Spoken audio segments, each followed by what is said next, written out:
Something big is happening in the equestrian world, a disturbance in the force. I went on Facebook after being away from Facebook for a very long time for a few weeks, and that was about all I could handle. And I was shocked, and maybe this isn't new, but it was just new to me, how many posts were being written by influencers, by professionals, by respected leaders in the horsemanship world, and not just one discipline, but many, speaking out very vocally against whatever it is that they view as the horse-centered way of working with horses.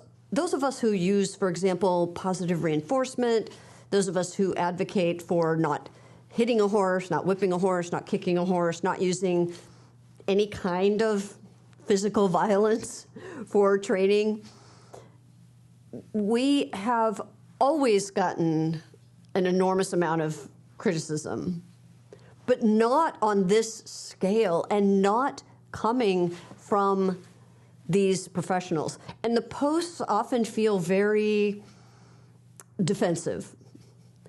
Like they're pushing back against something, which is very different from in the past. Yeah, we would get criticized, we would get mocked, but no one really took us seriously. So something is happening that's causing these bigger and bigger accounts, even whole organizations across many disciplines, to push back hard.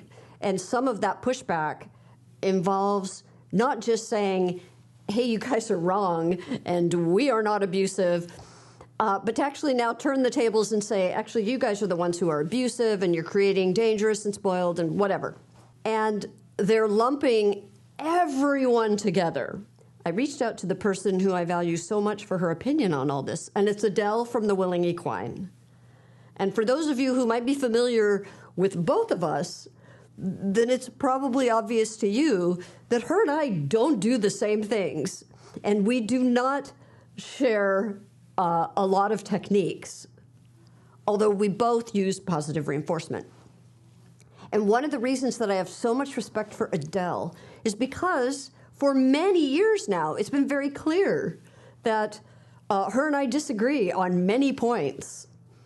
And Adele is the one person who is able to disagree with practices, with some of the things that I might say, with some of the things that I might do, or often her disagreement is less, I think, about what I actually do and more about how people might interpret it and my role in that, which I think most of the time she's actually right. But that we don't agree on those things, but yet she can disagree with what someone does and how someone does it and not find that a reason to hate and cancel the person.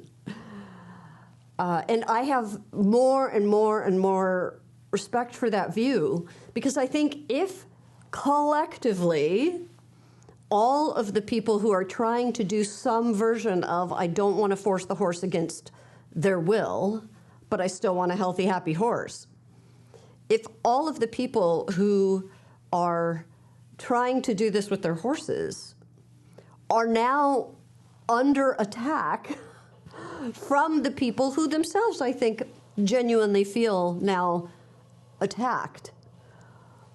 People who are using force, who are using whips, for example, using whips to actually hit horses. I don't mean using a whip to simply indicate or cue a horse. Then we need to actually work together as allies. And I like the phrase imperfect allies. We don't have to agree on things. We can even disagree very strongly on certain things. We can look at what someone does and say, I would never do that, but still be able to say we share core values, and those values are most important. So I hope you get something from this conversation. I certainly did, and I would love to hear your impressions and your thoughts on what is happening in the equestrian world right now.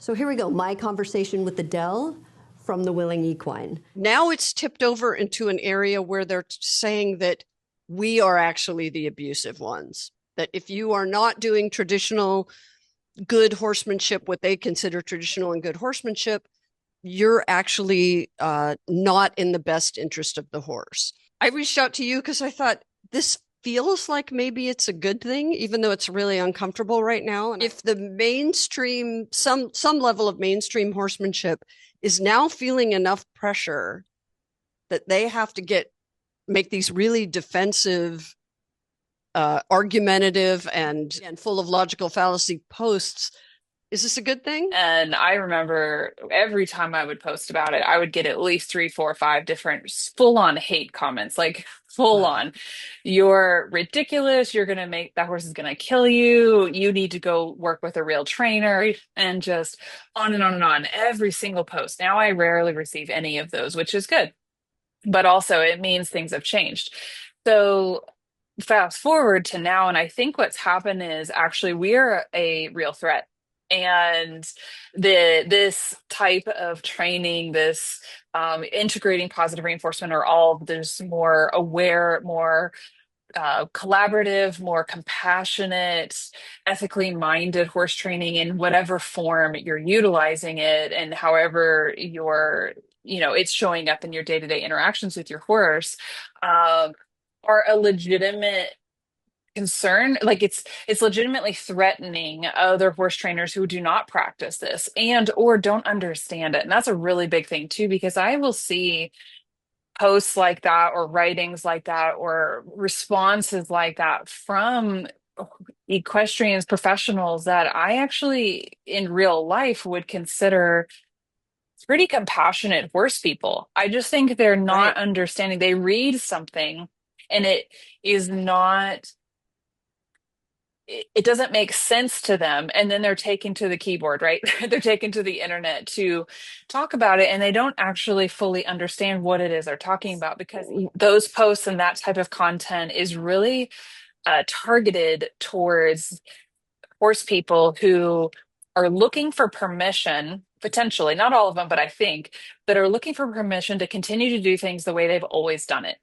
And so Yes, they're fueling a agree. certain kind of audience. They're pulling a certain kind of audience towards them. They're like, if you want to keep doing what you've always been doing or some variation of it, come talk to me, right? Right. And the only reason they need to do that is because this change in horsemanship, this change in training is a real threat. It is drawing people towards it, and it is becoming the what the new gold standard, like the new. And again, this is a collective. Like, I'm not referring to, like, you don't have to do all positive reinforcement to be Right. in this category, right? It's just progressively we are moving towards more compassionate horsemanship, period. And in whatever form that looks like. Um, and so collectively we're moving forward, and then the people who are not ready or don't want to move forward are like, come to me, here's your permission to stay here. And that's really how I view it, is actually, as much as it's painful for us to read, because I'm reading this and going like, uh, I don't even know where to start. So it's crazy to me to have just gotten off of a trail ride like that and put all this work into it, and then to turn around and read a post on social media and they're like, this stuff makes horses dangerous.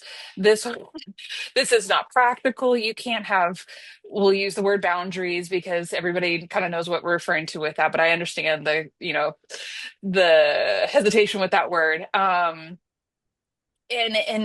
it's just wild to me, because I do think that one of the big hurdles we're at right now, we're at a crossroads where pretty much well, not everybody, a large portion of the horse world has heard about positive reinforcement or clicker training. Every once in a while, I run into somebody that's like, what is R plus or what is positive reinforcement? And that's Right. a cool opportunity. I get to introduce them to it. But a lot of people, especially on social media, have heard about it. But before, nobody had heard about it. So now everybody's kind of heard about it, and they may have even dabbled with it. But depending on their coaching at the time, or their Mm-hmm. exposure, or how dedicated they were to doing it correctly, they may or may not have had a good experience with it. And then there's these professionals that are watching people dabble with it and potentially causing problems because, again, they're just dabbling with it and not doing it safely or all the way. And they're doing it in their, you know, self-taught, which I'm self-taught for a good portion. And then I went to professional help. But I will tell you guys, when I was self-taught in the beginning, it was a disaster. It was a meltdown every day. And I was like, oh my gosh. And I actually gave up positive reinforcement for a while. I was like, this doesn't work, at least not for me and my horse. And then somebody, one of my friends, in all of her wisdom, which I'm so grateful for, she's like, hey, what if you tried it again, but this time with coaching? And I was like, novel concept. And so I went back in with coaching, and here I am today, kind of thing. But anyway, so these professionals are seeing it done at a novice level, which is, everybody starts there. Like, there's no problem with it being done at a novice level. But then they're judging all of it based off of that. Yes. And Yes. if I watch somebody apply anything, Pirelli, Clinton Anderson stuff, or just backyard traditional horse training at a novice level, or even the competitive stuff, reining. Have you ever watched a beginner ride for the first time? Like, imagine judging hunter jumper competitions or reining competitions and that whole like that whole industry area off of watching a beginner lesson of somebody who's ridden like 3 or 4 times, Yeah. especially without coaching. And then they're like, I'm doing hunter jumper. Yeah, it's not an accurate interpretation of what's It's going on. And I think that all this is that's fueling. so much. In what world do we evaluate something based on an unrealistic, but also just extreme worst possible example? Like every form of horsemanship. Like I just tried to go through some statistics. Like statistically, since most horsemanship is using force, Mhm. most people that have been bucked off, run off with, kicked, injured, Bit. bitten, Yeah. every possible problem It's has been a traditional. horse that was trained traditionally. like But somehow. they would say, well, it wasn't done well. Yes, you're probably Well, right. And yeah. same thing I'm going to say about how we train. This idea of lumping everything together and then painting it in the worst possible way. But I do agree with you that I think all this pushback right now is because they are feeling the threat. They don't want to be forced to give up anything. Mhm. Oh, well, so the alternative then to traditional horsemanship and force is you just put them in a pasture and let them get, fat and unhealthy. Obviously, that's not Pretty true. sure that's also one of those fallacies Yeah, it's a that huge is fallacy. running rampant right now. It's a huge fallacy. Also, a reflection of this idea that people are legitimately fearful because they can't imagine how you can function without hitting a horse, Mhm. even if they never think they're going to hit the horse, right? This idea that we all kind of knew at the time, if you don't have anything to threaten the horse, which is Mhm. why, the current label I have now is threat free. Like, okay, There you go. That's a good one. people have, people have blasted, oh, you can't say consent, based, you can't Yeah, say yeah. this, you can't say that. Or, people like to bring up the emergency, the dire emergency. Well, Mhm. what if your life is at stake? You're saying you wouldn't You use force? And it's do like, what of you gotta course I do. would. You do what you do. But so right now I'm like, okay, threat free. Because Mm. so many people will go, well, I would never threaten my horse. Yes, I use a whip. I'm like, okay, why is that whip working when you behind the horse, right? Why is that There's working? such It's a conditioning where we ignore, like, we don't even realize what it is that we're doing. Like, we don't even realize the day-to-day, on the day-to-day level, how many active threats are happening all the all time. the And time. yeah, and that we just don't even realize it anymore because we I were know. raised, especially if you grew up in the horse world like I did. I mean, you were raised from a baby essentially to be like, this is it, this is normal, this is not a This is what you threat, this is do. just an extension of your arm, all that stuff. No, I know. I know. I'm just using it for Yeah. better communication. It's like, okay, but what are you communicating? I mean, part of why I stopped even holding a whip, even long after Mhm. I'd made the conscious decision, I'm not gonna ever, I'm not even gonna tap, tap, tap, right? I'm not gonna do anything that's like trying to annoy the horse that much into it and that Mhm. could sting. So I stopped Mhm. using it because my horses, until my young horse, my horses had all learned that the whip was a threat. Yeah, But conditioned sooner or in. later, it was going to get you if you don't pay attention. And it was also, I would look at videos of myself and realize that I was still holding it in kind of that Mhm. way, whether it's like you're leading a horse and you've just got the whip and it's kind of behind you, like, you know, Mhm. right? That kind of like that feeling, or just holding it in a driving way. I'm much Just more focused on automatic. the movement side. And so I really don't want to ever drive with it. Mhm. So I just stopped using it completely. And then I realized that, well, if I have a constraint that says I'm not going to use a whip, that constraint on myself, then that opens up so many other possibilities that, and again, I'm coming from the Even, movement science perspective, yeah, that are so much more fun and interesting and better for their movement. Which again doesn't mean that it's necessarily a problem, but now it's the first time I've had a horse that has never had any yeah. threatening He probably associations with anything. he probably thinks it's a fun chew stick. That's what mine Oh, think. My oh babies, they're all yeah. like, if I brought out a whip, they'd be like, "Oh, fun toy," and then Oh, they definitely. they literally have no idea what it is. There is no concept of what a whip is. But another one that we don't really think about is halters and lead ropes. I tend to, when I'm talking about the whip, if I'm having a hard time like explaining what it is that's being communicated at a subconscious level, even, I will talk about halters and lead ropes. I mean, I usually, well, people ask me, like, can I do all this training with the halter and lead rope on? And I'm like, technically, yes. However, my recommendation is to start without, and then we add it back in later once the understanding is there and we counter Agree. condition the presence of the halter and lead rope that it's a passive, more neutral stimuli in the environment rather than an active restraint or an active threat of something potentially coming. And there's such a huge difference. Half the horses that I work with, I put a halter on and their whole mood, everything changes. Their facial expression changes, everything changes. I take the halter off and they're like, "Oh, I have more autonomy, more choice." And I don't want to condition that threat, that restraint into the training from those early stages. But that's another Same. example of we don't even realize like these things and their conditioning and their horse's exposure. And even if you have never actively done anything to your horse, if your horse has grown up with any kind of traditional handling, anything like that is has conditioning, has associations that are made to it, and there's learning that's happened. They are not passive, they are not neutral. And so, yeah, that's another thing to think about is not just whips, but halters and lead ropes and lots of other tack Yep. too. I mean, bridles even can have it. There's a Yep. lot of potential All of it. tack with associations. Yeah. And it can take time. I mean, some horses, Mm, I've had horses where, like Dramer, I think it took Dramer about 2 weeks to figure out, oh, you're not using a whip anymore.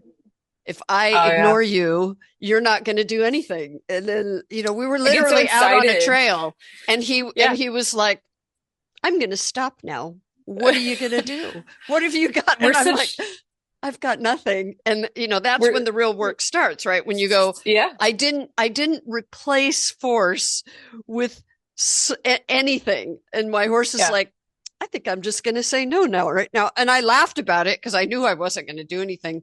I happened, thankfully, to be riding with someone else. So I said, we both laughed about it. And I said, can you just maybe ride in front and maybe he'll just Yeah, follow you?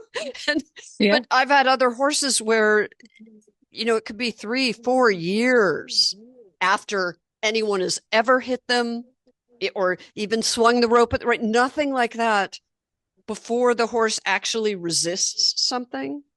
So like I've talked about Yeah. this one before, my husband's mare turned out she was the most obedient horse. She like, which now I can look back and go, well, because she was trained that you never, Yeah. ever resist anything the human asks of you, ever. Yeah. And so one day after, again, 3 or 4 years of never, ever any kind of threat, just asking her to walk through, a gate that was like an electric gate. And she like expressed fear and didn't like resistance. Like I'd never Yeah. seen this horse resist anything. And Yeah. I thought, and the gates, the electricity is kind of snapping. I mean, I don't like those gates either. I thought all this time she was Mhm. afraid to express that she was very uncomfortable with this. And it took her this many years to finally go. Now, again, this is the kind of stuff that, these people will write about and That's a go, oh, 100% your where horse said my, no. And yeah, you're going to celebrate that. But it's like, yeah. it was extremely important information. And someone who was very big on natural horsemanship was with me at the time. And she said, well, if you let her back up and not go through that gate, aren't you then training her, right? You're reinforcing resistance and now she'll never go through the Mhm. gate. And I was like, well, that's not the world that we live in now. So, Mhm. she's not operating in that realm. And I said, Mhm. in this context, we're just simply respecting her fears and saying, okay, I get it. In this case, there's another way to get to this space so we don't have to go through that gate. And I said, just watch what happens because we allowed her to express that. And sure enough, 2 days later, she's going through the gate. And it's like, what would Yeah, have and I think, happened if we had yeah, pushed well, her to there's do that. that? But And that's where my mind went. It was like, this is where all this fear and this pushback is coming from because there isn't the skill set and the knowledge. There's not the tools in the toolkit to know what to do with that situation, other than we have to enforce what we're asking, or else we're going to create dangerous or else. responses. Yes, so or else. And it's not that in that situation you guys were operating outside of the realm of learning theory and like yes, sure. Did it reinforce it? Yeah, but you know what? We actually wanted to reinforce that because we wanted to reinforce the gentle communication Yes. of I'm scared of that. And then what we do is we go to the drawing board if we needed to. Like let's say she didn't all of a sudden decide that she's okay with going through the gate. Okay, cool. We have a lot of other tools in our toolkit and we can counter condition this. We can turn off the electricity. We can, build it up, positive associations. Like there's so many other things So we can many do. things. But in the moment, it's okay to acknowledge their subtle fear communication so that it doesn't get bigger and it doesn't just sit in the background and then explode later. Because that's where all of these injuries come from, right? I mean, not all of them, but a lot of them come from suppressed uh, communication. And so then these horses that have always been obedient, they're always good. And then all of a sudden, somebody's in the hospital, right? And it's because those communications earlier on were largely ignored because or suppressed because we had to win. We had to win. We had to make sure we We didn't had to reinforce win. behaviors we didn't want. And That idea of then, what is the horse learning from you yeah. when you honor and Hmm. listen to their no or their resistance or their whatever. And that's why she kept saying, well, now the horse is learning they can get away with it. And I'm like, well, here's another way to think about it. They're learning I'm not going to be an asshole and force them to something that's scary. That's what they're Yeah. learning. What if you look at they're learning that?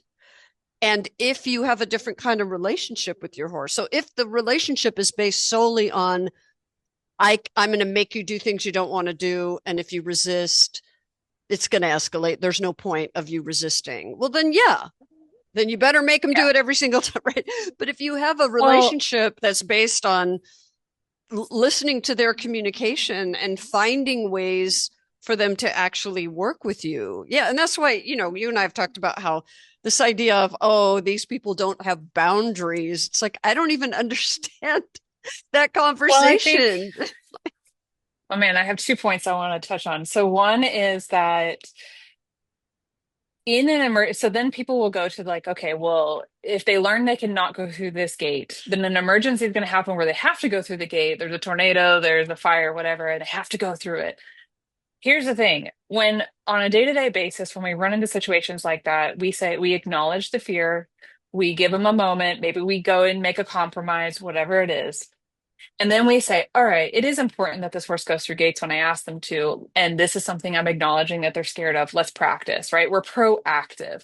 And then we build up this trust history. We fill up the trust bank account so that in the future, in this situation, um, even when they come across an electric gate or whatever in the future, they just go right through because we have that trust Exactly. history. But let's say we haven't had an opportunity to go through this. I bet you in an emergency, had you utilized, you acknowledged that she was fearful and maybe brought out some food or just pet on her for a minute or just take a breath with her or something, and then said, I know you're scared of this, but we need to go through this, she would have done it. And because you have this new history together, you have this trust history that also not only will work in situations that you've practiced, but carries over into the other situations. There are no, like, the horses that resist the most when when overfaced, basically, when put in a situation they're scared of, are the horses that are operating purely on compliance and off of threats and fear. They will hit a wall where they are not willing to do this anymore. Like, you have so pushed all of their buttons and pushed them so far that they're going to have a full meltdown. And this is when people get hurt. I sustained so many injuries during my traditional days, and these are with top of the line trainers in my area, the top of the line natural horsemanship trainers, injury Yep. after injury. And I'm probably going to jinx something, but I'm going to try not to. But those injury rates, I'm not going to say it never happened because they're large animals, but significantly reduced since incorporating these new ideas and changing my practices and acknowledging my horse's communication significantly. And I still ride. I still haul my horses out and go on trail rides. I can still jump. I teach lessons with kids like novice handlers, novice riders. I start horses under saddle, green horses. I work with rehab horses, horses with severe behavior problems. And my injury rates and all my students' injury rates have plummeted, like none. And so this is where it's so frustrating because it's like Exactly. your fear of the unknown, going back to the original, your fear of the unknown is stopping you from trying something, but you haven't actually experienced it. So you're not speaking from experience and you're poo-pooing on something that you've never actually done before Right. and done all the way, right? A little bit of dabbling doesn't count. Like, you have to There you go go. all the way. You have to go all the way. That's the Yeah. other big problem is that if you, which you and I know we both had some period of time where we were mixing.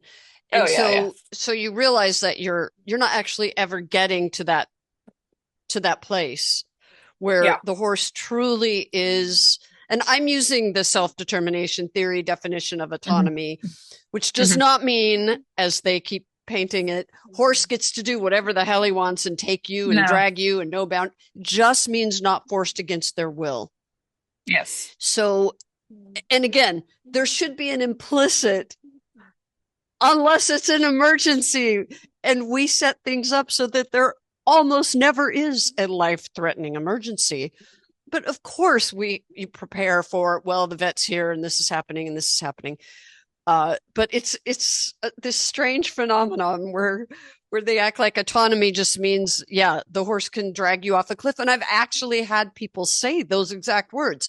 Oh, it means you're willing to let the horse drag you off a cliff. And it's like, Listen, if you're in a position where your horse is taking you off a cliff and it's not an emergency and your horse is just like, F you, I'm going off the cliff, you haven't done your job right. Like, well, I'm also you like, have, why are you at the edge of a cliff yeah, well, with there's that that. horse?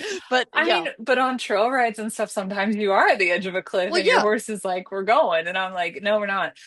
But then if I've done my job right and I said, hang on, horse, we're not going off the cliff, they're like, oh, cool. We're not going off the cliff. And I'm yeah. like, yay.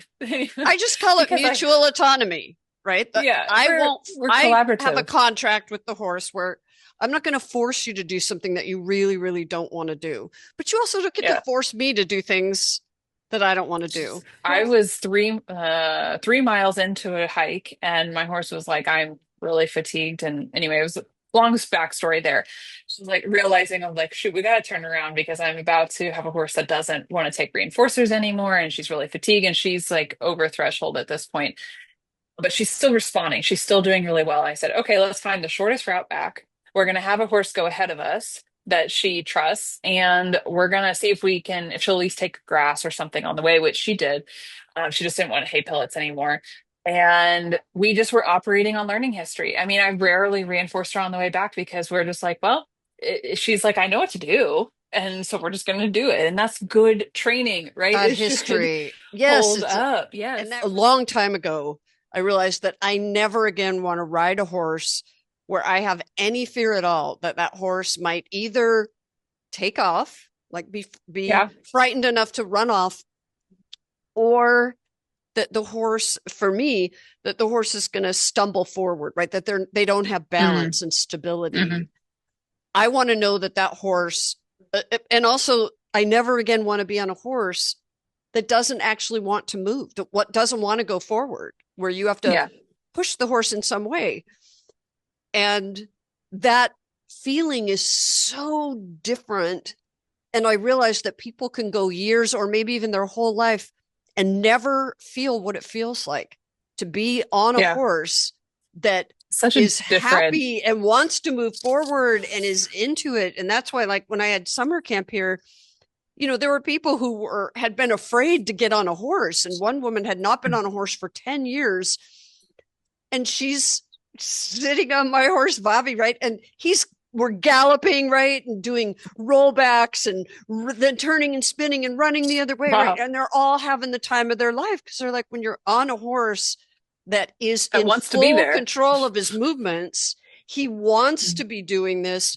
They're so balanced and stable. Like you feel like it would take an earthquake to knock them over.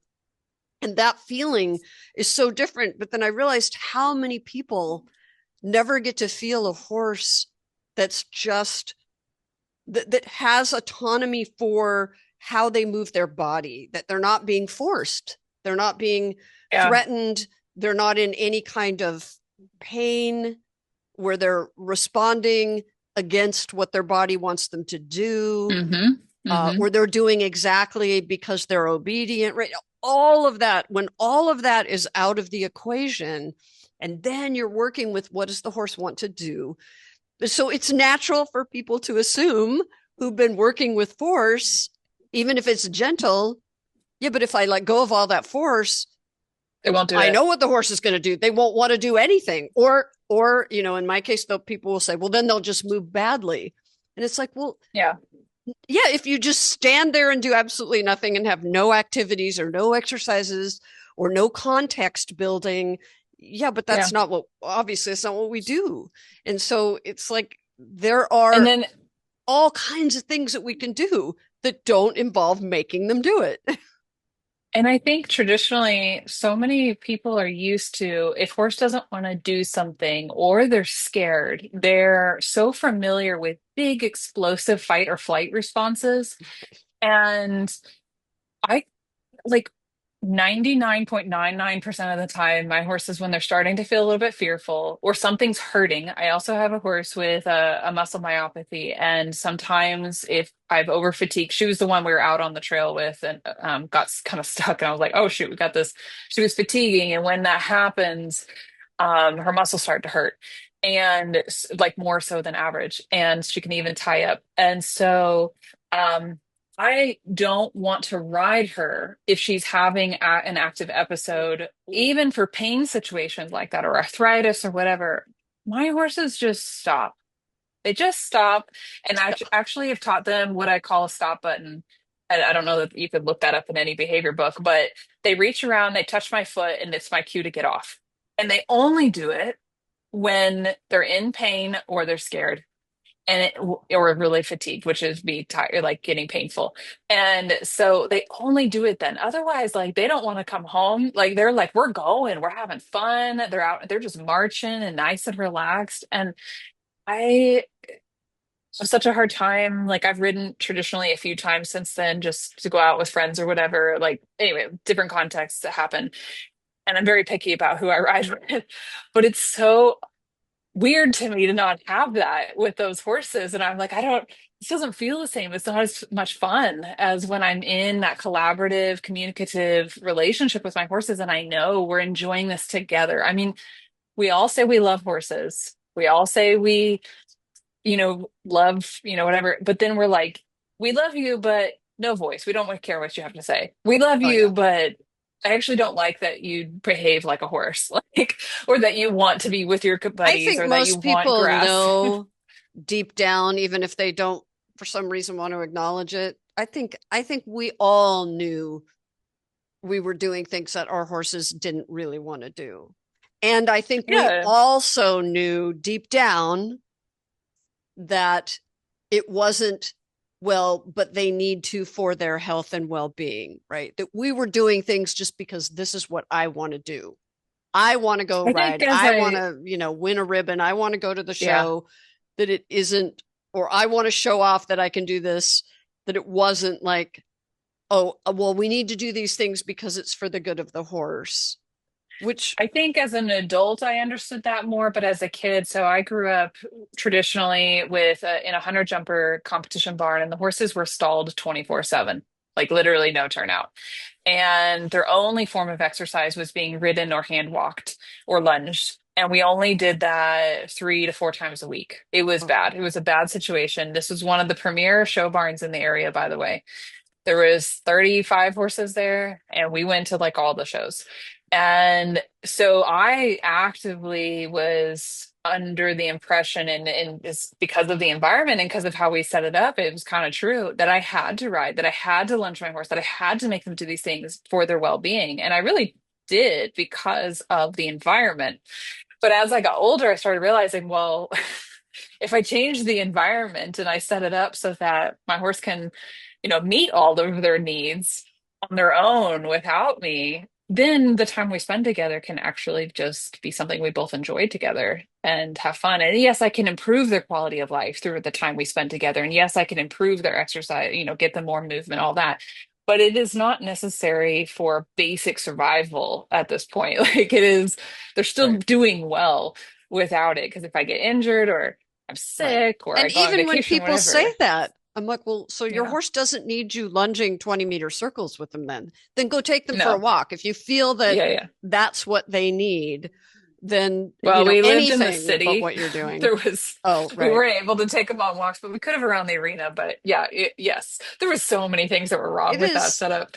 it is hard. But so there was one other thing on this whole, what's happening with all this pushback Mhm, that I think is the one that bothers me the most right now. mhm. And again, this is a pattern that you see not just in horsemanship, but I mean, I've lived through this in various realms of computer science in my other life and in the human movement world. It's where, okay, so first they ignore you, right? Then they mock you. You're just crazy people. Then they start actively fighting back. But now there's Mhm. another one that I think is the most insidious, and it's where appear to embrace it so that you can then minimize it and put it on the shelf as it's just one of the tools. And everyone Yes. who thinks that, this force free or whether it's positive reinforcement or anything else, that they're just being dogmatic and Mm, extremists. And that if you are a really good, mature trainer, professional, you do what's right for the horse. And mhm. therefore, sure. Oh, I used positive reinforcement. I was really good at it. This is what I'll read. People go, oh God, I was really into that. Right. And then, Yeah. but I learned. And so of course I use it as a tool. So now they can appear to not have to push back.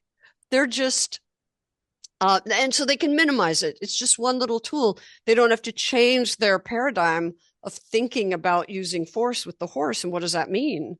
Or threats and how I Yeah. look at it now, right? They can still do that.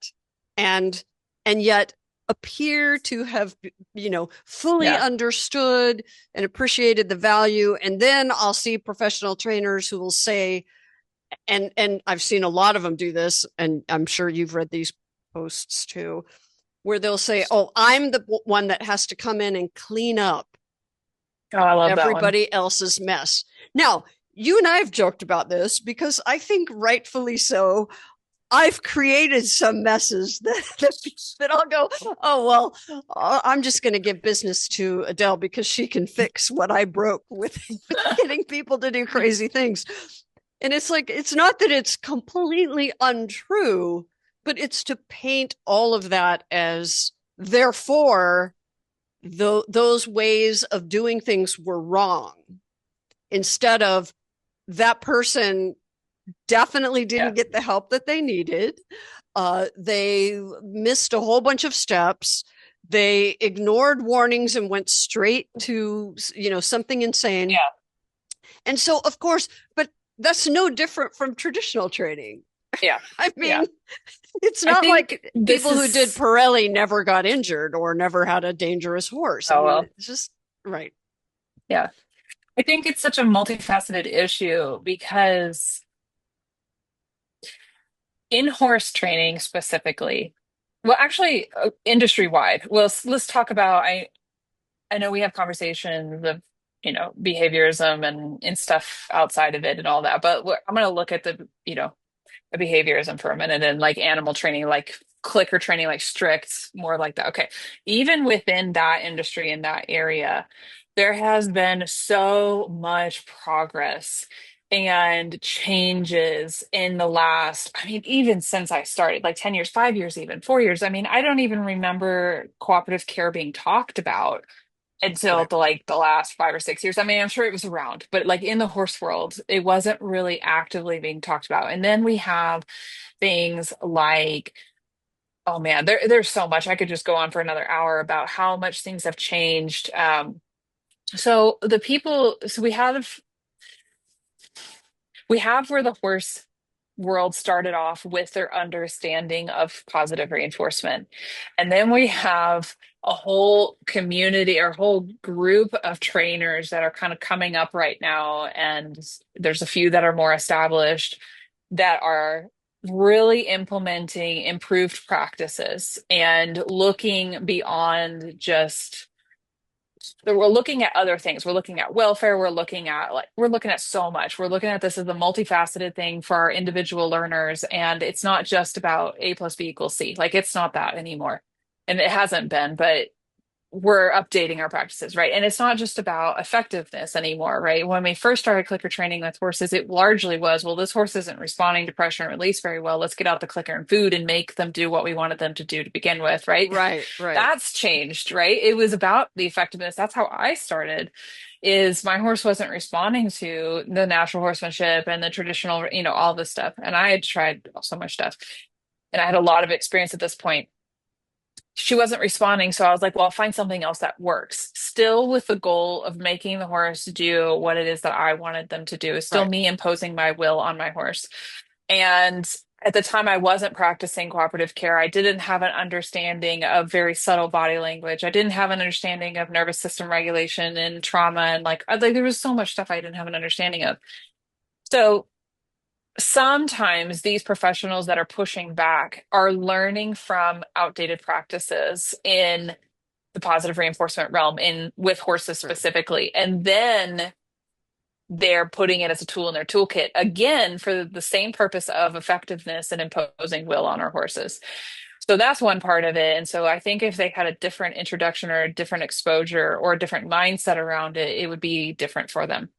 The second part of it That's is true. that I think, They don't realize that things have changed. It's like whatever your yeah, first impression was, you assume that the rest of the world moved forward, but not that. yeah. Well, and the other part of this is that R plus positive reinforcement is not a method. I mean, I will say this till I'm blue in the face. Every single trainer who implements positive reinforcement in some capacity, whether it's a little bit or a lot of it, um, is doing it differently because it's not a method. Just like Right. negative reinforcement isn't a method. I mean, there's a gazillion different traditional trainers out there, and they all do it differently. I mean, you could just look at Pirelli versus Ward That's Schiller true. versus Clinton Anderson. They all technically use negative reinforcement. They couldn't be more different, That's right? In true. how they're applying it. That's true. So if you learn from one trainer and it's not working for you, cool, there's others. And let's move on. Let's move to a different teacher because not, and this is why I'm very adamant about there's a place for all of us and all of our different But I views on think horse that's training. new-ish.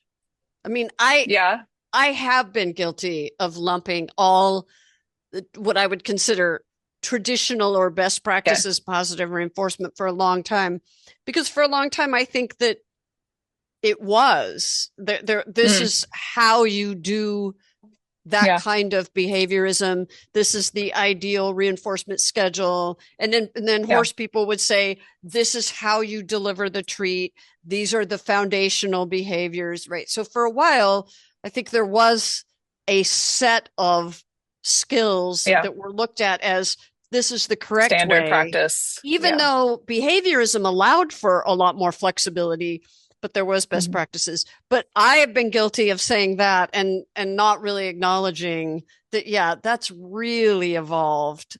And that, Oh, yeah. yeah, that Well, the even though there community are was so people who made small. it a method, it Yeah. isn't a method. It never was. And now there are all sorts of different, that's why I wanted to talk to you. And why I've always thought it was important for people to see that people can be doing very different things, but still share Mhm. the exact same values about we're not going to threaten the horse. And Yeah. that there are so many different ways to work with the horse that don't have to involve threats, and Hmm. that we're not, we don't suddenly have dangerous horses and no concept of boundaries. That it's like, no, we work with horses in such a way where a lot of those problems you barely even think about it. Right? It's like, it's Yeah. not because we don't care or don't Yeah. want to have boundaries. It's like, that's why I'm always like, oh yeah, I guess there's a thing called boundaries that people care about. There's a lot of stuff I would just do automatically, intuitively, and not really have to think about it. Well, I want It's to just come like, back to the yeah. boundaries thing, but I had one more thing to say about the tool, putting it into the toolkit and kind of poo-pooing on it. I think another aspect of it is the culture in the horse community. I mean, I'm active, I watch a lot of the different advertisements, the sponsored posts, the just this, I go and read different copy pages just because for marketing for my own business and stuff. And one thing I notice, or even just a standard post, it doesn't even have to be active marketing, is there's such a culture in the horse community to this understanding that in order to get clients, we need to talk poorly about how everybody else is doing it. And that What's up with that? culture, I don't know, that culture is so toxic. And um, I genuinely believe there are very amazing, talented, compassionate, traditional negative reinforcement, pressure and release, whatever, natural horsemanship based trainers that I actively learn from. I don't train very much that way, but I think there's things that I can learn from them. I do think there are amazing, gifted, beautiful humans that are very compassionate towards horses that mix positive reinforcement and negative reinforcement, which I have a whole thing about what I think Right, about the right. mixing, but um, it doesn't really matter. It doesn't matter how you identify it, doesn't matter how you label it or whatever. I learn from them and I value them. And if I have a client that I feel like really wants to do that and they're just kind of like, I'm not so sure about this all positive reinforcement thing, Adele, I'm like, cool, here's the trainers that I'm going to send you to. And I'll refer to them because I'm like, here's your teacher, here's where you are, here's your mentor that you need right now, and this is going to help you and your horse the best for you guys. And I no hard feelings, like I don't care, I do care, I care about them, but it's not a personal, like I don't feel like I failed or that my way is the only way. And I see it in the positive reinforcement community too, poo-pooing on other trainers, but also the traditional training. There's a lot of negativity towards, and we do the same thing to them where we're talking about, well, traditional training is barbaric and outdated and all threats and all that, um, that they're doing to us. And then even then there's the mixing. Anyway, there's just all of it. You get my point. Is like, I just feel like we Yeah. should focus on what we're doing and Yeah. And I think really having, encourage. Sorry, go I ahead, go have ahead. this idea of imperfect allies Mm, that, hmm. it, I mean, a whole bunch of people, including me, have Hmm. complained about the positive reinforcement community, which again, there isn't any one, but I Yeah. think at one time there was, because it was a small group of people. And when at one point I was in that group, but that, uh, they would be extremely harsh sometimes and critical. I mean, I got kicked out of all the positive reinforcement groups long, long ago on Facebook, that they would be extremely critical to people who I thought should be seen as allies if imperfect, right? That we're Yeah. if where, like, that's where I thought I always had so much respect for you, because you could openly disagree with me about stuff, and a lot of times, most of the time, you were right. But it didn't mean that you felt like, No, oh, so therefore I hate you or you're a bad person. It's like no. we could have I've learned so conversations much from your about it. stuff. Yeah. Yeah. And obviously I've told people this, if I have a real serious problem, I'm writing privately to you. So, this idea that we can have imperfect allies and Mhm. we can have disagreements, but do we share common ground on the core values? And that if this more than ever, that's what we need right now. Because if the Mhm. traditional world is starting to put up a huge fight against anything that's not using, threats and force, then we need to band together based on values, not specific techniques that we use.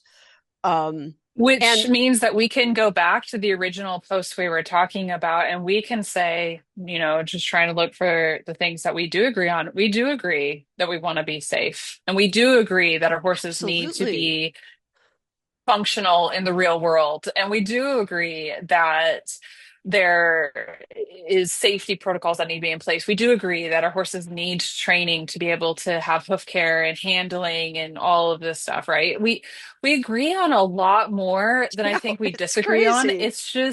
It's just the path that we choose to get there is not usually or sometimes the same.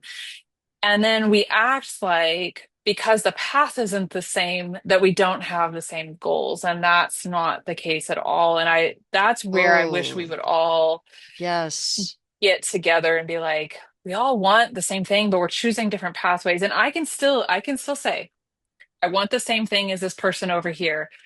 I choose to take this path over here, and I am strongly against doing it that way. But that doesn't mean I think you're a bad person or a bad trainer, or that we have like we're totally in Right. disagreement and whatever.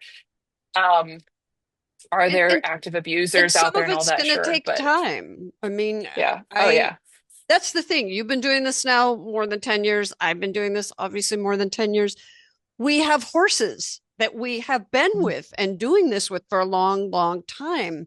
So I think in the very beginning, like for me, going back again, like 15 years, Mhm. people in the Icelandic community would go, well, we're just going to wait and see because we don't think there's any way you can use this for tolt, right? And I'd be like, but of course you can use this for tolt. Okay, Yeah. we'll do tolt, right? Even then I was still competing, right? And I would see my Mhm. scores go up and up and up. I made it from like the worst place in novice to 10th in the US. And then I realized people were not pushing back uh, with intellectual honesty. They would just keep moving the Mm. goalpost. They'd be like, Oh, that, well, yeah. okay, but it wouldn't work for stallions. I'm like, okay, let me do it with a stallion. Okay, but it wouldn't work for mares, or it wouldn't, or you only do it with Icelandic horses, right? So that people would always move the goalpost. It's like, oh, those are not There legitimate has concerns. They just are people afraid or don't want to make change. people tend to not make changes unless there's an active pain point that is pushing them to make there has to be a big enough problem for them to uplift, cause that much upheaval. And if we look at it from a behaviorism lens, and so their reinforcer, right? And let's go to the Icelandics. Their reinforcer is likely riding and winning these ribbons, right? This is what they love. This, they show up. There's a community there. There's a lot of different factors that go into like this is the reinforcing factor about having these very expensive, very fragile animals that take a lot of time, right? So why, if you go and say, okay, we're gonna, especially if they're confronted with a post that is like, you need to start from ground one, zero and do it from, all over again, wherever. You're actively taking away the reinforcer. So negative punishment, right? We're punishing them and saying you can't have any of your reinforcers anymore. You just have to do all this labor and all this work and put yourself through so much to have absolutely no access to your current reinforcer.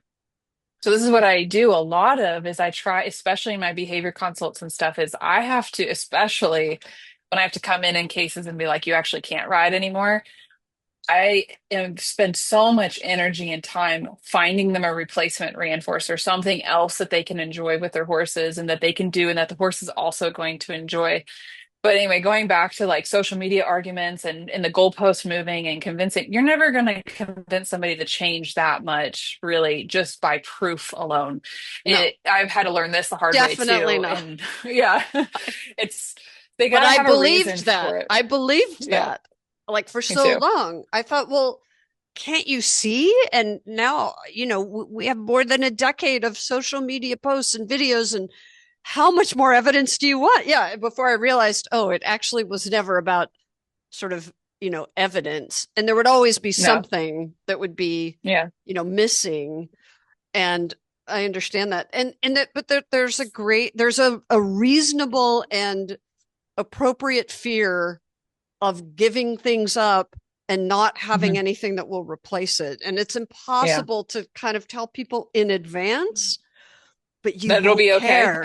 You'll be, Yeah, yeah, not only will it be okay, but you will yeah, not even understand how you ever thought differently, right? Or how I you know. ever thought that, well, if I can't ride, what's the use of having a horse? That you won't feel that way, that it'll be like, oh, yeah, and I can ride, and that's kind of fun too, but it's not, that's not the thing. And of course, Yeah, you and I both have enough people who communicate with us on social media that we've heard story after story after story after story from people who are like, wow, I writing is so unimportant, but now I enjoy it. And sometimes it takes yeah, time. Like I hear from people now or I'll see their posts on social media where I'll say, I remember when that person said, oh, oh this yeah. horse hates riding. I promised this horse I would never ride the horse again. And then 2 years later, they're bridleless and galloping up hills and, riding. And they're like, oh yeah, no, he loves it. It's just, but when Yeah. all of the threat goes away and the relationship has Mhm. changed and all the fear on both sides has changed, everything's possible, but no guarantees. That's the thing. Once you allow for, you're not going to threaten the horse into it or force them, then you have to allow that there aren't guarantees, that you might not get, Yeah. you'll get I'm a, something that's really, rich and healthy and good and mhm. feels awesome and is almost always going to be much healthier for the horse, but you can't guarantee, right, that this horse is No, going to pee yeah. off or whatever, right? I know that's such a hard thing to tell people, especially when they're like looking for solutions and you're like, I really want you to go with my solution, but also, they have two people, right, that show up and let's say they hired two different trainers or whatever. So me coming in and I'm like, well, pretty sure your horse has this severe injury and we have all these behavior, whatever, blah, blah, blah. And we need to do this way. And I can't promise you we'll ever get back to riding, but I will actively do my best to help you get back there. And, and that's obviously very condensed and not exactly how I approach that. But then there's the other person that's like, well, this horse is just being spoiled. You need to make him do it and you'll get back to riding. Well, which one's the quicker access to reinforcement for the human if they don't have an understanding of how much damage they're doing over here? And they've never really and experienced it. Sometimes they end up going that path and then coming back to me later when things have gotten even worse, and that's really unfortunate. And that's painful for them, and it's painful for me too because I'm like, well, now we're worse off than we were before. But sometimes Right. you just have to try it. And I know I've been in those exact same shoes. I've done the exact same thing, made the exact same decisions. I had a classical dressage trainer for a time with a warm blood that I had back in the day. And she kept telling me, we need to do, it's basically the slow and steady, more compassionate approach. It was still traditional negative reinforcement, but it was just slower, more classical, more whatever, methodical. We did body work. We moved to, we did do bitless. We did some other stuff. And I ended up leaving working with her because I was like, I want to go ride and show. Like, I want to get there. I want to get to the reinforcer as quickly as possible. And I ended up really messing him up even more. And that was really unfortunate. But I say this because I have all the compassion in the world for making that decision because it makes sense at the time. So And it's been so long that it really is genuinely hard for me to remember. But I wanted to tell you Yeah. one last thing because this is something that you really changed my mind on pretty dramatically. I have complained for some time, and one time I've used it more than once, used the phrase calming signal shaming. Like, Mm. oh God, these people are calming signal shaming me, because my horse had his ears back, or he did this, or he Hmm. did that, right?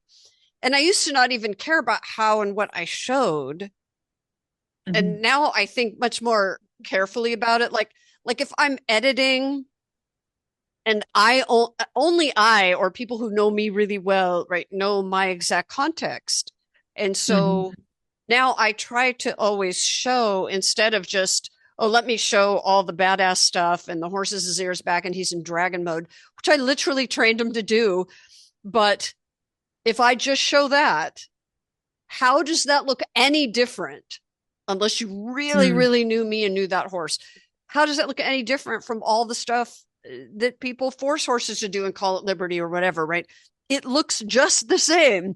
So calming signals, or any of these body language signs, I'm already acknowledging that they will, especially in high sympathetic activation, right? It's not like, oh, it just looks like that, right? Concentration face, right? It literally is that. And I'm saying, well, there's a context in which that can be okay. Uh, Hmm. but I have to work really, really, really hard to say that, right? To make sure that there's a decent chance that I'm not getting that wrong, right? How much do I have Hmm. to feed the horse beforehand? What kind of a long history do I have to have knowing that horse will absolutely not do it for the food, or whatever, right? Hmm. It's a hard thing to do, that So I much take nuance and yeah. really seriously. But I can't say that in every post, and I would just show crazy things, right, that look just as bad as the things I don't like. But I remember I was complaining, like, I'm just tired of all this calming signal shaming, and you said something to me that was Oh like, no. well, no, it was really good. It was like, well, if the pendulum overswings Hmm. to where we're calming signal shaming, like we're erring on the side of this horse is stressed, this horse is stressed in a Hmm. in a bad way, or whatever, right? You said something like, you know maybe that's okay right now, Mm. because we've been on the other side of this for so long. And if we maybe something, I don't know your exact words, but something to Yeah, the yeah. effect of like, but if we overcorrect a little right now for the sake of the horses, Hmm. maybe that's okay. And that, Yeah. I thought about that, and just that changed me, because from that point on, I thought, yeah, I can be annoyed that, well, you're not supposed to personally criticize me for this because that doesn't apply to me, right? And it's like, you know what? If I get just swept in with Yeah. the people who really are doing abusive things, you know what? I'm okay with that. Like, I'm okay Mm. with that, because we're trying to do something, that matters and that does have a lot of nuance. And Hmm. so if I get swept into criticism that really does mostly apply, Hmm. because I can say I'm pretty much an outlier in this crazy thing that I Hmm. do, then I'm okay with that. And uh and that's how now I view things like these pushback posts, right? Hmm. They're like, well, just because I have a whip and just because I tap the horse, people are saying I'm abusive, or just because I do this or do that, people are calling it abuse. And I'm like, you know what? If a few people who are not being abusive are swept up Hmm. in that, Hmm. me included, right? I think that's an okay place to be right now. I think that This we is can't the expect to swing to the middle. And what does the yeah. middle even mean? I don't even think Yeah, there the is a middle. middle. Like, No. I hate that whole idea. What, you can be just a little bit abusive, but like, I read a no. post recently that said, I worry, the headliner was, I worry for the middle or something. And I read the post and I understood like what the intention was, but I feel like it's such a dangerous, well, Let me back it up. So one of the reasons I am everything I teach in my courses, pretty much everything I do is heavily positive reinforcement. And I tell people this, I tell them that the reason I do it that way and the reason, I want people to start with positive reinforcement, like in a totally different context, a totally different environment. We want to do it in protected context. We're going to go all in with positive reinforcement in that context. Like you don't have to do it for everything else because I don't Exactly. really think cold turkey is the best way to go for people. But Right. but I want you to learn positive reinforcement on its own and shaping behavior with just, I'm using quotation marks for a reason, but just positive reinforcement.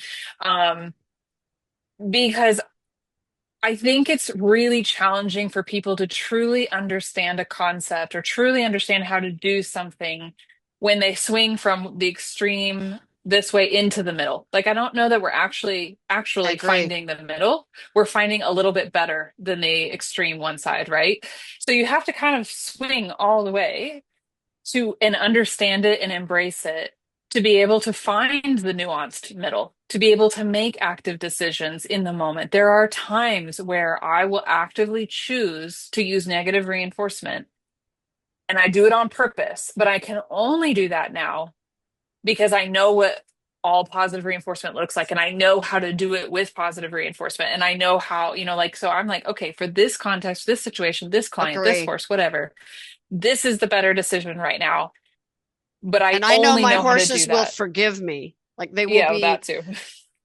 they might not like it, but it won't Yeah. end the relationship or set us back, but only because of this long history, right? But yeah, Yeah. And I'm not, when I first started my journey, of course, so, there's that big swing, like all negative reinforcement is bad, all that. And I'm not there anymore. I do think there are situations where for a client or whatever, it in that moment we need, well timed, shaped with frequent reinforcement, meaning the release, approximations, shaping plans, all that, everything I've learned with positive agreed. reinforcement I now apply to negative reinforcement. And I'm patient, we breathe, all this stuff, right?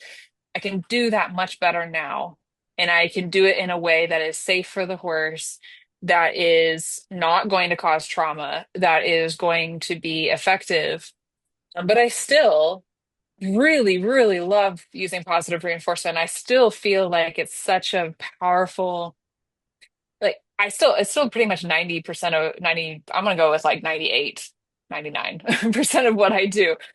But that doesn't mean I can't use negative reinforcement when I make that active decision. But the only way I can do that now is because I learned and I went all the way over to this side. And so that kind of goes to your Oh, point, is like absolutely. we have to kind of Absolutely. go all the way. And the same thing with my clients when I'm teaching them about reading body language and stuff and reading the horse's expressions. We do go all the way. We go for, did you see the triangulation of the eye? Like, and we're going to look for reducing it to almost none. Because if I can show them what that feels like, and I can take them there and I can guide them through that path, and then they can work with their horse where there isn't active distress, and we That's a can great live in point. that place. Then, if there's a moment where there's a little bit, and then we can recover, right? And they can acknowledge it and they understand. But my problem is that most people are so unaware, just because we've never been taught and we haven't practiced it. It's not a skill set we've practiced. They're so unaware of even the subtle communications. Their idea of middle or some stress is way higher than I would ever consider as the middle, or just a little bit briefly, right? And then recovering. So I do think Yeah. like I, that, the I don't pendulum, it does understand have to the swing. coming to the middle because I think most people don't even know what that would look like or what that would mean, or they just assume it's like mixing, right? That it's like, oh, you Mm, use all the quadrants and yeah. this idea of, the best trainers and the best people who care for their horses and the most loving people do what's right for the horse. And I see people do that with bits, right? Like they'll Hmm. go, oh, well, I use bits with the horses that like bits. And it's like, do you Hmm. really know what your horse actually likes? Yeah. Or, like, how are you even making those decisions? And of course, again, I'm going to look at it from a movement science perspective and go, that's Yeah. kind of Yeah. nonsense.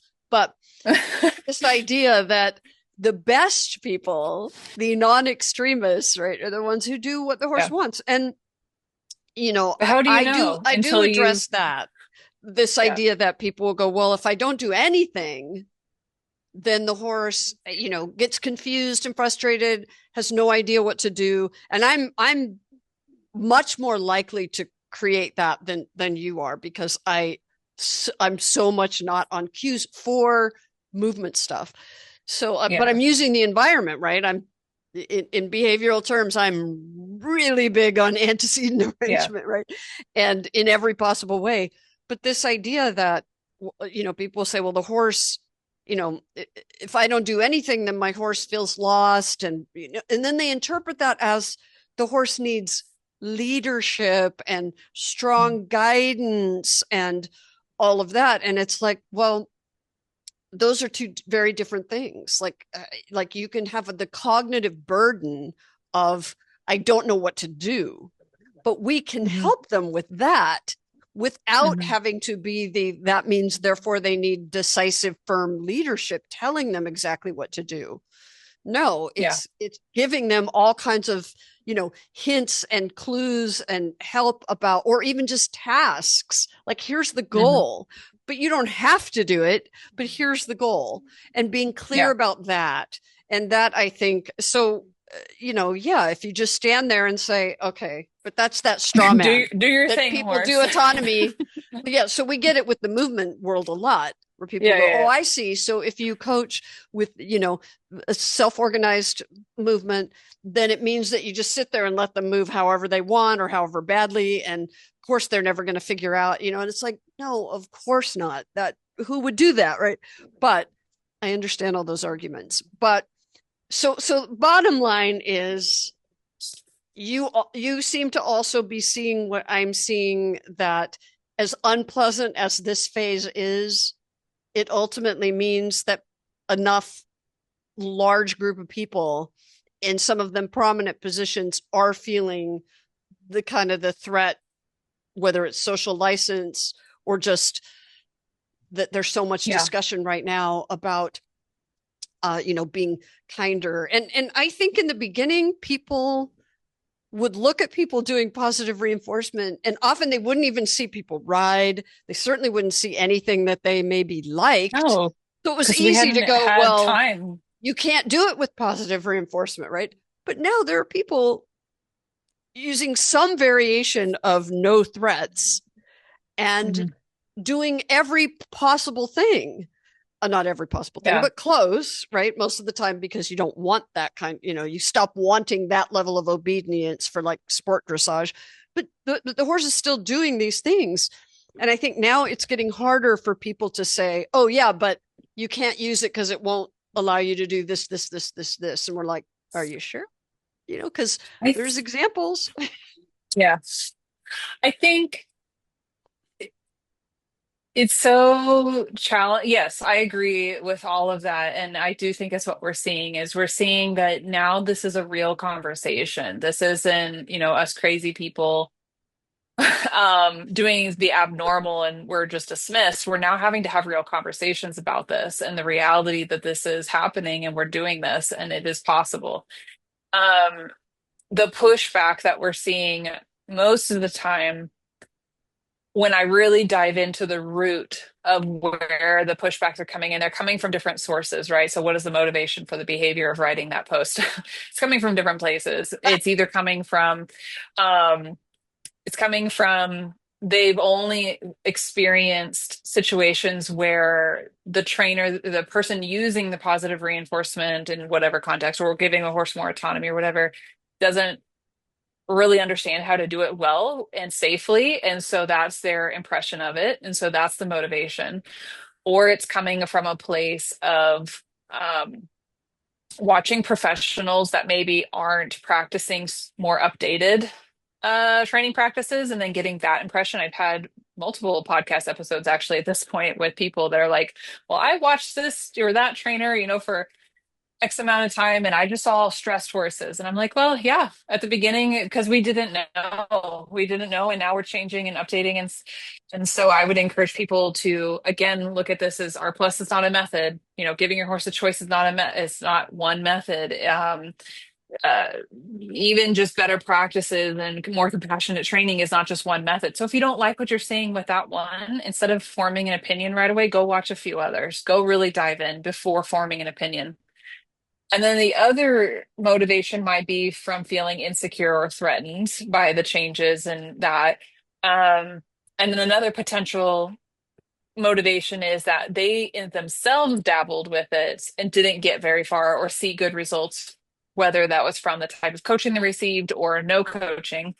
And so now they formed an opinion that doesn't represent the community or the Yeah. horsemanship style Oh, as a whole. So yeah. yeah, there's so many different motivations for the pushback that I'm seeing. And I just encourage people to have the same level of understanding of human behavior that we have for horse behavior. It's very similar. What's motivating this? And, and then just to show up in the world, whether it's through social media or in person or just, do your own thing. That's fine too. Maybe, somebody helps you at your barn every once in a while. You're at a boarding Right. facility and you're just quietly doing your thing. That's fine too. You do not need to post on social media. But not to prove. I don't show up in the world as to prove what can be possible, but just show up consistently, doing your thing, having your coaching, having your being consistent and being I like that. understanding and compassionate towards other people, and we will see change. And we already are, and that's why this is all coming up, but it's going to keep changing and keep changing. I'm And I'm envious for people coming into this now. Because yeah, when it's I different. started it, well, first of all, there wasn't any video on the No. internet, right? In fact, it was just barely an internet. But there wasn't really anyone to learn from. Yeah. And we didn't have models of all the possible examples of things that people were doing. And as you know, Hmm. when you stop using force, you do need creativity, right? You need Mm. creativity even for things like how to use targets and different kinds of Yeah. targets and what can you do with these targets, and or you try something that someone else did and it didn't work. That's part of the not using force. You have to be willing to acknowledge that what works for one horse isn't going to necessarily work for another horse, but there are options. So if you can be exposed to those options, now I'm like, there are so many people to see examples to learn from. Yes, including some bad examples, which for some people includes watching what I do. So being able to see and be exposed to more people doing more things with more different kinds of horses and different kinds of situations, and people But coming from also, different backgrounds and now yeah. transitioning, and we get to see that, right? That it is a better time. creativity the creativity, but also the structure too. That's where I've really tried to show up in the community is, the reality is that most horse people are not out here to be professional trainers. They're not trying to become a behavior consultant. They want to spend time with their horse after work on the evenings and then on the weekends. And they don't have hours and hours and hours every day to go do all the behavior courses and to practice their shaping mechanics and to, create their own training program. They just don't, and they don't need to. I don't want that for them either. So that is one area that the traditional world really shines right now is that there is structure and there's consistency and there's True. predictability. And I think we went from there was a few examples of positive reinforcement with horses. Everybody kind of jumped on those, with those examples, and then they may have started modifying them a little bit, but it was largely exploratory. So we got really creative and started doing lots of different things. Right. And then and now we're getting to, we need a little bit more structure. And it doesn't have to be a structure across the board. Like we don't all have to do it the same. Right. But when you go work with a coach, stick with that structure, at least for a time. And if it's not working for you, move on. That's fine too. Like I don't have a problem with that. I agree with And that. then that is going to help people so much. And it's going to help other people see that there is safety, there is clarity, there is predictability for the horses. They're not going to be stressed out because horses, my opinion is that they really thrive on a lot of structure and clarity and consistency. Now, we can build diversity into things. We can, like with everything you do, which is amazing. Yeah, But I find that we have to start from right, structure and then build that in with from a place of safety. And then the right. horses are able to trust it more, Well, right? And they're and I able to will be like, say that one thing that I know has been really hard for people, and this is my fault, is that I am only exclusively talking about movement training, yeah, not all the other stuff. So I yeah, make yeah, yeah, massive assumptions, or I act like the rest of it doesn't matter, right? When it yeah, really, really does. And yeah, so I'm so much in favor of people using traditional positive reinforcement, or if it's threat free, some forms of yeah, yeah, negative something. reinforcement too. But that all of that structure, and because in all of those other things, there is a right answer. There's an answer that's Mhm. going to be the most functional right now, that's going to be the answer that you need to get certain things done that have to be done, right? That everything I do is in this realm of movement where it's completely different. And that, but because of that, and because that's my perspective, I'm always resisting, structure and fundamentals and foundations, right? And I have to be more careful to emphasize that I'm talking about that one subset. It's a big subset and it's the one I care about, but Yeah, yeah, it lives up here, and it depends on the fact that you have this communication and can do these things with the horse in the whole yeah, rest of its life, and that we're yeah, really only talking about movement. And that's where those rules are different, because we're talking about complex behaviors that don't there isn't a one answer that we can know about, yeah, and that we yeah. can't really we don't have a structured recipe for that. But Yes. we still can have what in the architecture world and in the software world we call design patterns, and I think that's Mm, what's needed. And yeah. it's halfway between it's not a step-by-step recipe that it's guaranteed if you do this you will get this, Yes. but it is here is a collection of solutions that Yes. are close to best practices, right? It's things that a bunch of people have Yeah. all sort of settled on. This is a really good idea for this problem. It might not be guaranteed 100%, but lots of people have found that this was a good answer to this problem over here that was a common problem. Just even identifying Even these are common problems, these are very common and well known and well used solutions. even in my program, I'm very resistant to calling it a method or anything. But so what I tell people is I've designed my courses for exactly that. Like it's best practices as far as like it's it's not even best practices, I would call it. It's like a common practice. So like I've created the core of it, which usually works in like, most situations. Like if we do this in this order, it works really well. However, you're a unique individual learner and your horse is a unique individual learner and you have a unique individual setup. And so I tell people to be prepared that we are going to modify for them. We are going to change and suit, I like that. change things to suit them and their horse and their environment. Um, you know, in that I give it's like structure, but with freedom. There's flexibility in it. But Yeah. at the end of the day, if I'm standing in this position, that means stay with me, horse, and just stand here, right? I need these foundational skills that my horse knows 100% without a shadow of a doubt that we're doing this thing. And it always means this. And then from there, we can get creative and flexible, right? But I Right. need my foundations.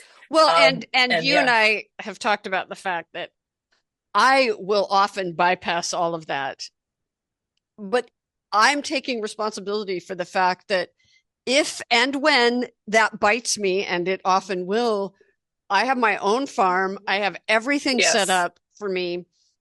I have so much more control and the luxury and yeah, privilege of being able to get into trouble that other people probably don't and shouldn't have, right? So I can get away with things that other people couldn't. And again, not necessarily because of my skill, Yeah. but I guess Set my your skill in environmentals. getting out of trouble I've created, but the environmental context is Yeah. such a huge part of what I do. And also, Yeah. I'm able to find ways to stay safe in the meantime. So if I go, And well, crap, that was a big hole I should have filled a long time ago, yeah. you know, but other people don't have that. And that's something that I did not respect for a long time in my work, or people still, right, they'll come and they'll go, well, I did this thing with my horse and now he's doing it in the barn aisle, right? And I would just laugh and they'd go, Oh no. and my No, horse, no, no. your horse is 14 hands and mine is 17 too, and when he does Yeah. Spanish walk his leg is at the height of my head, and I Yeah. would Yeah. laugh, Yeah. Yeah. and Yeah. it'd be like, oh, so No, no. now I Yeah. address that. Now I'm like, you don't want this to happen, so Well, here's what you need to do first. we tend to view the world through our lived experiences, right? And so, and I, there's things that I get away with my herd that I don't teach my clients to do because I'm like, this is fine for me. And I'll ask them straight up. I'm like, are you comfortable with, tell me how comfortable you are with your horse being this close to you or whatever. Like we go through Right. different things because I'm like, I want to make sure we're building something that you are comfortable with. And just because I do it this way doesn't mean you need to. It doesn't really impact me all that much. Like, I want this to work for you and your horse, and I want you both to be happy. And if at the end of the day you were both happy and your horse is happy and everything, and you're both sharing reinforcers and having a mutually reinforcing relationship, like cool, I've done my job. Like that's awesome. So That's so that's kind great. of tends to be my Okay. opinion now. Well, okay. This is awesome. All right. So this gave me a really good feeling that yes, we're we are seeing this shift, and I guess I just needed a little more of a pep We talk that just okay, yes, chat it out. we can get through this. It's yes, it's going to be unpleasant right now in some ways, in a greater scope than it ever has been, right? Like you said, we've always gotten pushback and people, fighting and mocking us and stuff, but now it's on a big scale. But we can see this as something I think important that's and good is happening, and we need to do the best we can yes. to both take advantage of this, like exploit the fact that people are, knowing they maybe should be paying attention to this, um, Uh, and trying not to alienate people and trying not to yes. reinforce all their worst fears that are Yes. being stoked by some high Yes. profile people. I And think we will yeah, get through this, and it's a good okay, thing if we continue to show up, or I should say, in some cases, continue, and in other cases, change how we show up. right, um, and with how we would show up, I'm going to say this. This might sound bad if it was like a sound bite, but like treating people like we would treat our horses. Like, let's let's look at behavior. Let's look at how our behavior is impacting this. Let's look at what we're reinforcing and not reinforcing. Let's look at having compassion for our learners. Let's look at people as living beings that have their own lived experiences that are different than ours. And let's try and show up with compassion and understanding while also staying firm in what we believe and know. I think we can do both. And if we do that, things right. are going to be are going to keep improving and we're going to get through this. If we Well, show up with defensiveness and aggression, then we're going to see this you is going to have, be I ugly. think, been the best role model, literally the best role model that I have seen in this whole space for doing just that. And I don't know how you have managed to do that. I mean, I've heard you have some conversations where I'm like, wow, I would have already exploded on that person in 10 different ways. And you have just maintained your ability to somehow stay reasonable and calm and logical and accepting without approving of things. And that's what we need, right? You're like, Yeah, I would want to be fine. you when I grow up. I will And say if it helps anybody, I'm usually quite fatigued afterwards. Like I'm like, okay, I need to go sleep for like 12 hours now. But oh yeah, but well, Yeah, it's some work, and I didn't always, I just try and a little bit better. And honestly, if you maybe my trick will help you guys. I'm like, if this were my horse I was talking to, how would I show up? Like, how would we have this conversation? And I value people just as much as the horses, and I love people, but it's from a behavior lens. Like, I'm looking at this from a learning opportunity and a way to have an open I dialogue. And love if that. I and I so it's not that I'm like placing value on different things. It's like this is no different than having a training conversation. This is with my horse. It's showing up in words, right? On a different I love platform, a that. different antecedent arrangement. So um And we're I think that's looking for helped the me. positive. We're looking for Yeah. things of value The that we common can ground, and yeah. common ground, right? And I love that. I have appreciated that from you for so many years, and of course all the private help that I've gotten from you. So anyway, thank you so much for Yeah, having this absolutely. conversation with me. I really needed it, and I'm thinking that other people will benefit from this right now too, because I'm sure lots of people are experiencing this shift in the force right Yeah. now. So all right. So thank you so much, Yeah. Adele. Thank you. And hopefully we can do this again.